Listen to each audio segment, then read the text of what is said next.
What's up, guys?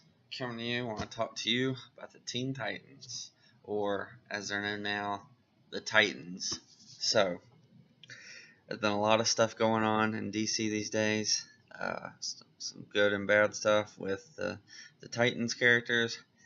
And so, Lewis gave me this awesome comic book, and I'll just go ahead and show. Well, he didn't give it to me. He let me borrow it. He was very specific about not giving it to me, so you know it's a good book. And it is The Wedding of Donna Troy, and it's the anniversary 50th issue of Marv Wolfman and George Perez. Seriously, the best series of the Teen Titans ever written, hands down. So, Marv Wolfman and George Perez are amazing. They were perfect for the Teen Titans. So, so I just read this the other day. I just wanted to let it settle because it's good. It's good. By the way, DC, this is how you write a wedding. So you have written good wedding issues before. And Marvel, I guess that's something for you to learn too, since you failed as well. Anyways, so I want to talk about like the personalities of the characters. So and I'm going to talk about the main cast. So you've got Dick Grayson, Donna Troy, Corey Mandir. You've got Raven. You've got Beast Boy, and then you have Cyborg, and then Wally West and Roy Harper. But they also in this issue have some others. They have Lilith who shows up. They have Aqualad or Garth, and they even talk about what's his name? The big guy, the caveman kind of guy. I forget his name. They mention it several times. If I see it, I'll throw it out there because I'm really terrible with names. So, but I mean this issue is perfect. This issue is perfect. There is nothing wrong with this. Oh, and Jericho's in here. I forgot about that. You got Aqua Girl as well. So Aqualad and Aqua Girl.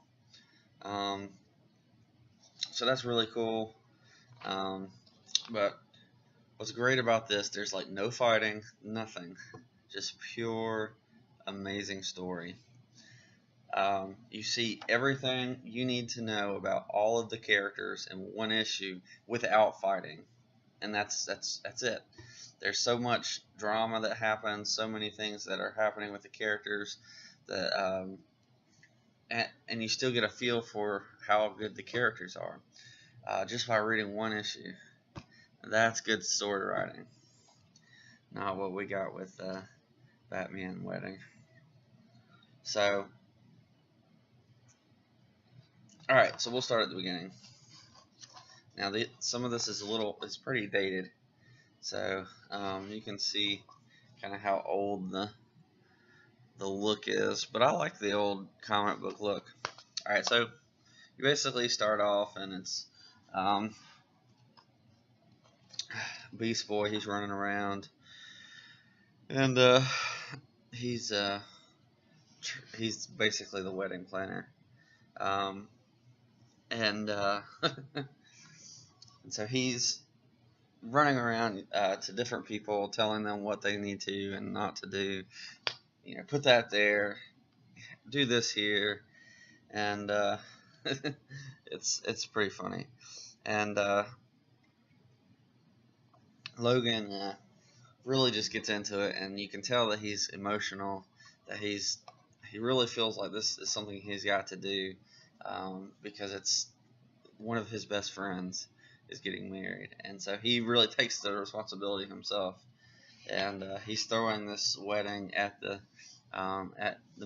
his mansion, I guess his adopted father's mansion, and you see his butler. what's his name? Quester, I think is his name. You see him trying to take care of him. It kind of reminds me of Alfred, but his name's Quester. And what I really like is Quester comes off as this like real mild kind of character, and then he takes over for Logan, and then suddenly he's commanding and demanding of people. It's really funny. Anyway, so he convinces Logan to take a break and get ready, and of course we'll see in a little bit that after he takes his break, here's Quester demanding. He's like, "You will not address him in any rude or nasty manner again. Do you understand?" He's like, "If you ever again speak thusly to Mr. Logan, I personally shall tap dance on your spleen. I trust you, gentlemen, understand that." It's too good. Anyway, so we see that we'll see Logan. He's gonna really reveal himself and his characteristic later. He's very showy and bombastic. He loves being big, doing big stuff, and goofy, and he's silly. It's funny, but he's also very emotional. He's very kind and loving toward his friends, and just really great. All right, I can already tell this is gonna be a long video, so sorry about that. But I just really want to talk about the in-depth characteristics of all the characters. So I hope you sit down and enjoy. So we see Jericho here.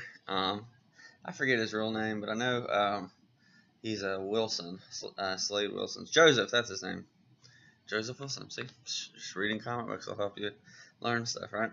So he paints his awesome picture. He can't speak, but he's able to paint really well. Of course, that's George Perez, but whatever. So he paints this beautiful picture of Donna and her soon-to-be husband. Man, I forget his name. If I keep reading, I'll find out, right? All right, this is one of my favorite pages of this because Raven is so close to my heart. I love Raven. And Raven is crying because she can't attend Donna Troy's wedding. And like you see the tear there. And here's why. Because she's afraid that she's already losing control of herself and doesn't feel like she can tell anybody.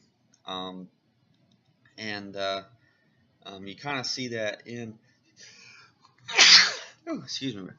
You kind of see that in this dialogue. Just she's talking to herself, kind of praying to Azar, or Azar, however you say that, and that you really see like the personality of who she is and what she's about, just in this little 5 frames right here. And here's what she says. I love it. She's like, "Azar, I feel hate now. Azar, I feel the urge to kill. You taught me that pacifism was strength, not weakness. But you were wrong, Azar, wrong. I feel my father's evil growing within me, and I am frightened by my new thoughts. Thoughts of death, thoughts of decay, thoughts of power.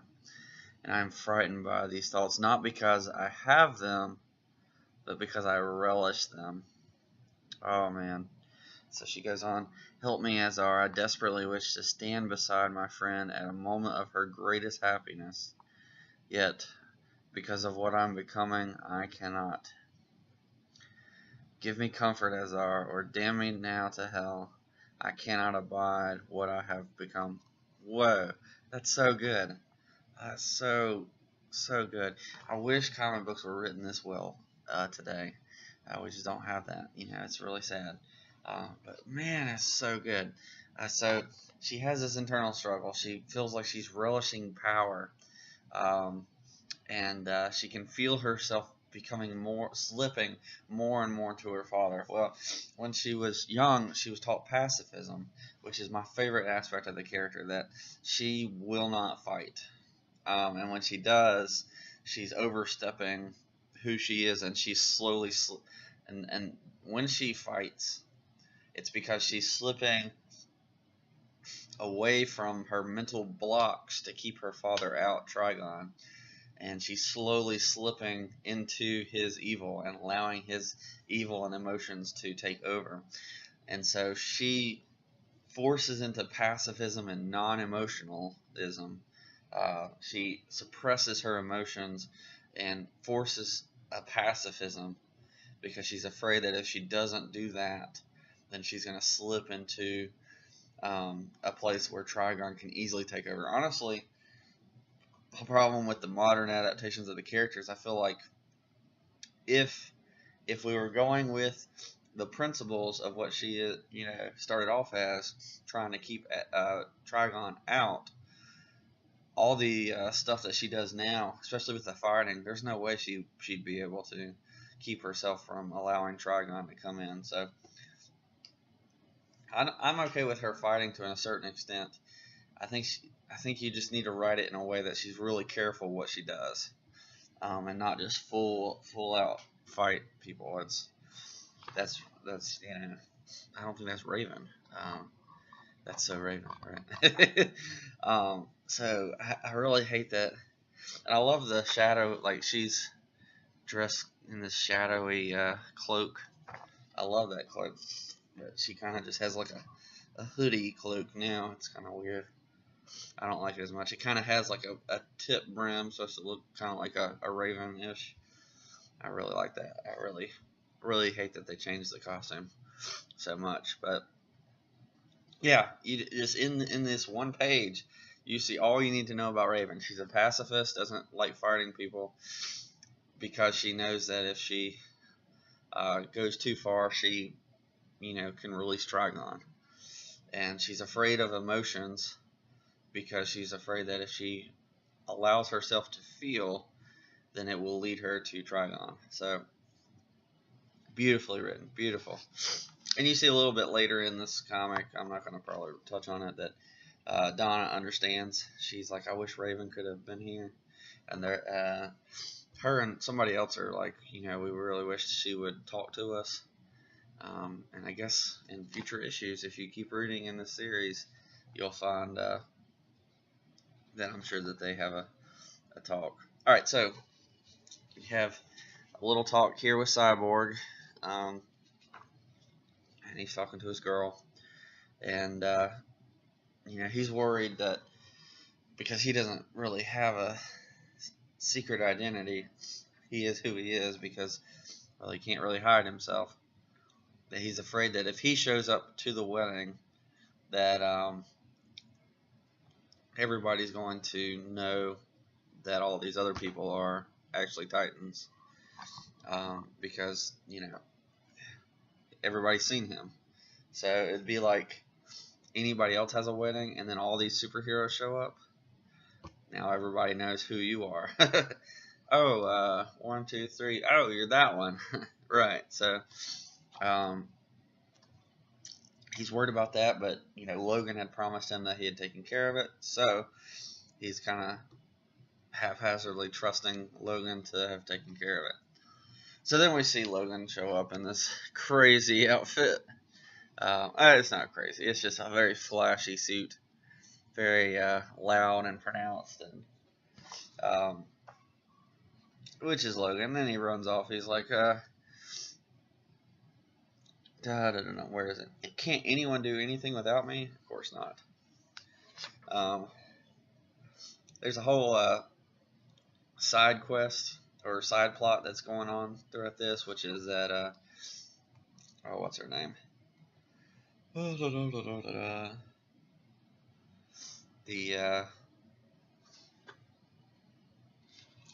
her name? Queen Hippolyta is showing up from Themyscira to visit, so that's really sweet. I think at this point she's not allowed to leave the island, or she'll lose her immortality, which is something that Diana and Donna have both accepted and given up. But she wants to be there for her daughter's wedding, which is really sweet. Just a cool touch that they added. And you see here all the bridesmaids getting together. And of course, the highlight is Starfire. But Lilith is in there too, which is cool. I don't know some of the other girls, but I imagine that, well, I mean, Lewis would know who they all are. If you read the rest of the series, I'm sure that they explain it. I just haven't gotten to this issue. I knew it was coming, but I haven't read it yet. So, and one of my favorite parts. Okay, this is my favorite part of the book. The best part of the issue. So if you stuck around this long, thank you. I hope you enjoy it too. All right, so there's 2 pages to this. The first one is you have Diana and Donna together, sister and sister. Just beautiful, just beautiful. They come together. She's encouraging her little sister, basically, and just encouraging her. Hey, this is gonna be a great day for you. I'm so happy for you. I love you, little sister. Basically, stuff like that. Such a touching moment, and especially when all the stuff we've seen, some of the bitterness they've put into the comics between Diana and Donna. I really hate that they've taken away this, because these ladies are not vindictive. They're not mean and childish. They care and love each other, because they grew up together. They've known each other forever. They're sisters, and I really hate that they, in a lot of adaptations, have made them kind of bitter enemies. It's just not the way it has been. So, just a really sweet moment. Really love that. But my favorite part, right here, Dick Grayson shows up. I love this. So, Dick comes in. Of course, he tells Corey how gorgeous she is, and she's like, and so are you. And so you find out that Dick Grayson is walking Donna Troy down the aisle. What a beautiful touch. What a beautiful touch. Dick and Donna have been so close. They've been together forever. Best friends, really more like a brother or sister. And it's just really great. So, Dick goes to the door. He says, it's me. He says, you look wonderful. If you weren't already spoken for, I'd have taken you off as my own. Which is not true, because he's got Corey, but she gets the understanding. She's like, I'm so glad that you're giving me away, Dick. I wouldn't dream of it anyway else, or anyone else. He's like, Donna, we've gone through so much together, and not all that many years, yet I feel as if I've known you all my life. Terry, there's his name, Terry. Told you I'd find it eventually. Terry's a remarkable, lucky man to have found you. And she's like, I'm the lucky one. I've known so much love all my life. Okay, blah, blah, blah. Anyways, then they look meaningfully into their eyes, and, brother and sister there, and, they tell each other they love them. Just beautiful. Just, they've never, perhaps some people have, put them as a couple, but I feel like their love is beyond that. They love each other because they really feel like brother and sister to each other. Dick has Corey. At least at this point, Donna has Terry. Later she'll have other love interests, but just a beautiful moment. I didn't even think about, I hadn't thought who might walk her down, because I forgot. I always, I was so into the story, I kind of forgot that she's from Themyscira, doesn't have a father. Although she technically, in some stories she does, but that's beside the point.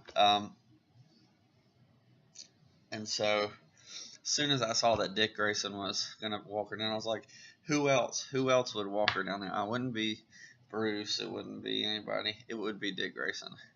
And that's who Dick Grayson is. He is the brother. He's your big brother, who cares about all of his friends in the Titans. So I'd say that he's not just a leader. He's a big brother to all the Titans, to all the Teen Titans, to all the Titans, everybody. Dick Grayson is not just the leader. He is like your brother. He's like that. He's like their older brother that's always there for them. And man, that's just so great. You know, he's trained under Batman, and so he's one of the best fighters in the DC universe. Because just by that fact alone, by training under Batman his entire life, for the most part, you know, he's a young kid when his parents died. So, you know, he's raised by Batman, trained in the field with Batman, which very few people can say, um, and then led the Teen Titans over and over again, led the Titans over and over again. There's nobody that you want at your back, you know, who's got your back more than Dick Grayson. Just a wonderful character, and and he always acts like a big brother. Like he's never angry with people, kind of like Batman tends to be. Batman, even though I know he's not cold and distant, even though he acts that way. He acts that way because he he wants you to be tougher. When you fail, he acts cold and distant so you grow stronger. It's his way of doing it. But Dick Grayson isn't like that. He comes beside you like a big brother and says, "Hey, let me help you get better. Let me help you through this." And I love that. That's why I like Dick Grayson. So we actually have like an actual procession, which is kind of cool. Haven't had that in a wedding. And then just the best part, one of the best parts, Dick Grayson walking down Donna Troy down the aisle. Beautiful, beautiful. They have this cool moment where, and I guess he hands her off, gives her a kiss and hands her off. Just wonderful writing. And then we see some of the vows and the exchange of rings, and they go all out. And you see, like on this, all the witnesses of the wedding. So everybody, and actually, a lot of the older superheroes, like Clark is here, which is interesting. He's with Lena, not Lois. So that was interesting. Of course, you have I love this. While they're kissing and getting ready, he's like, "Release the doves." So Beast Boy. And he's crying, by the way. If you didn't see that, he's crying. So good, so good. And there's this side plot where you see that Aqualad and Aquagirl are swimming in a pool because they've got to be in water every hour. So there's that, and then they have a whole bunch of stuff. They have this giant celebration, lots of dancing and stuff, and you see there's Superman and Lena. Let's see here, who else? Oh, we've got Bumblebee and Duncan. That's pretty sweet. So if you don't know who that is, it's Guardian and Bumblebee. Karen's her name. Duncan and Karen. Sorry, I just saw the Duncan part. I didn't see the Karen. I always forget her name. Honestly, I forget his name because they're not as prominent. But they've been in the Titans numerous times. And of course, you had Lilith earlier. Some more, Garth, Lilith, and then let's see here. You have Terry's brother with meeting Diana. That's pretty cool. Some random rock star jamming away. I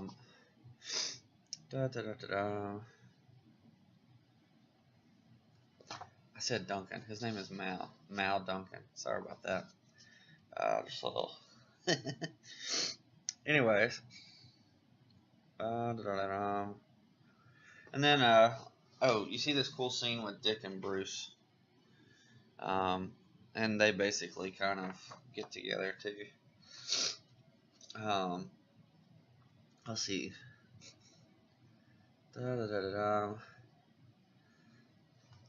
So Dick asks Bruce why he doesn't want to adopt him, and Bruce is like, I've been thinking about that a while, and he's like, all I can say is I was probably too young and too obsessed in the beginning of my career as Batman, and he never gave it too much thought. And he's like, and then before I knew it, the boy wonder became a man, and I realized how much of time had slipped by. But believe me, I couldn't have loved any son more. I know I haven't said it much, but I'm proud of you. Thanks, Bruce, really. Then I propose a toast to Nightwing and the Titans.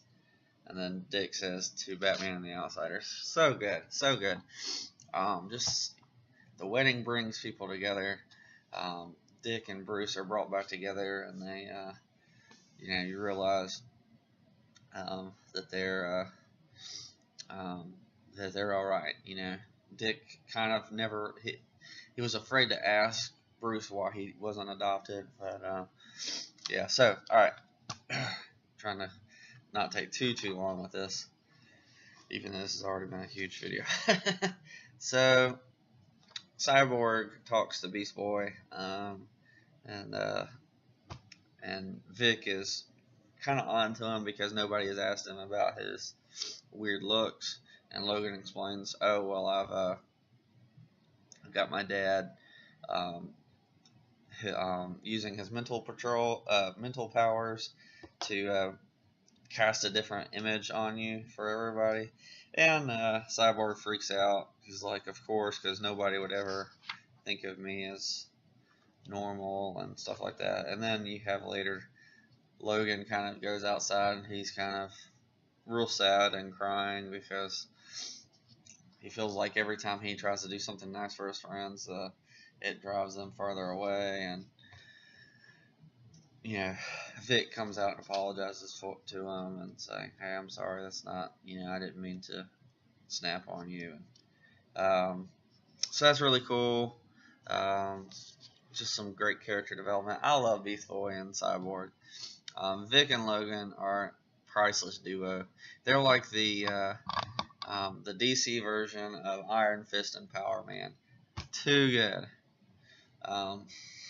We need a Heroes for Hire on Marvel. We need something like that for DC, and it should be Beast Boy and Vic Stone, Cyborg. That would be better than having him on the Justice League. Hands down. Hands down. Why? Because him and Beast Boy go back. Like, they're best friends. They've been together forever. It'd be perfect.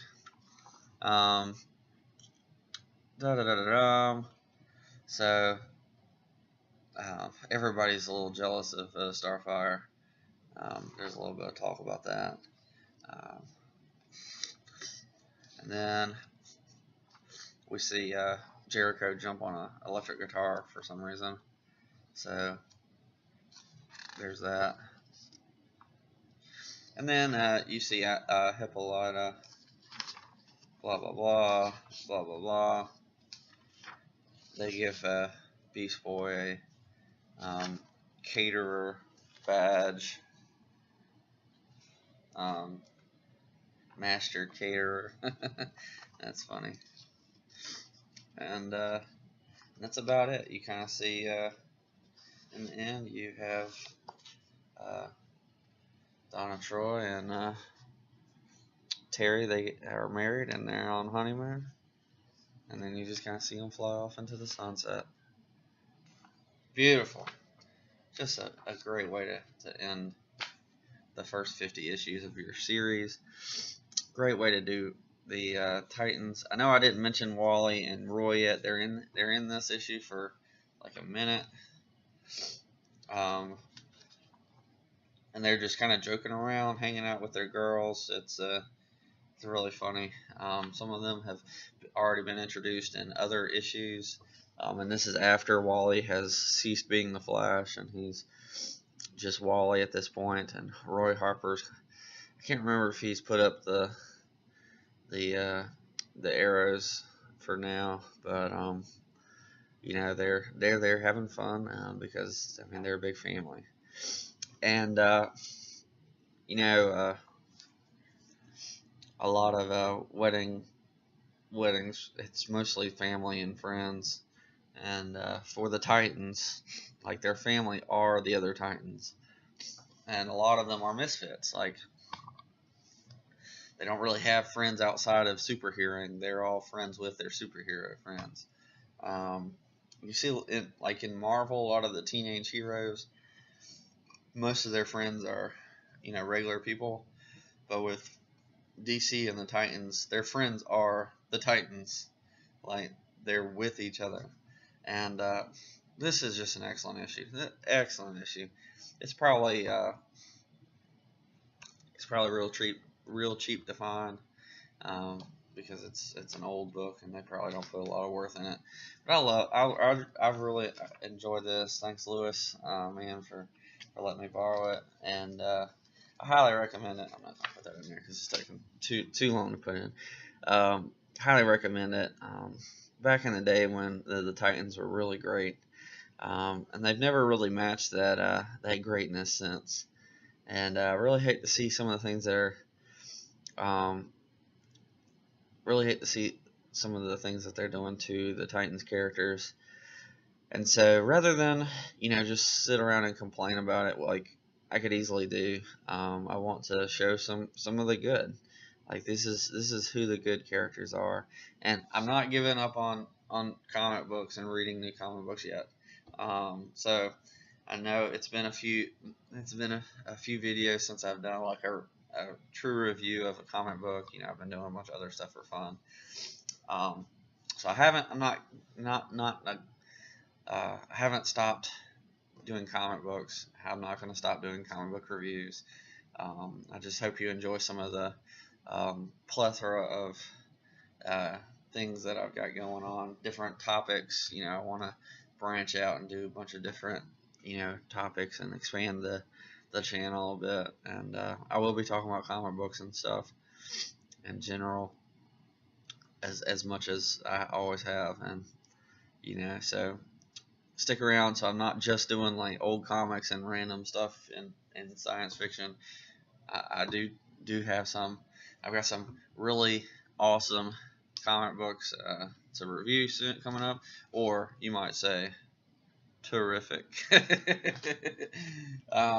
So I'm excited about those. I will be reviewing them soon. So just, you know, hang on. And if you ever get a chance, this is an excellent issue. I'd go buy it, read it. It's awesome. So let me know what you think. I really love the Titans characters, and the Wolfman and Perez series is just excellent. It's like the Mark Hamill Joker. It's the best. It's the standard by which everything else is measured. And so, you know, I wanted to share that because Lewis shared it with me. I wanted to share it to you guys so you can have some enjoyment in there. And yeah, that's all I got. Let me know what you think. I'll catch you next time. Peace.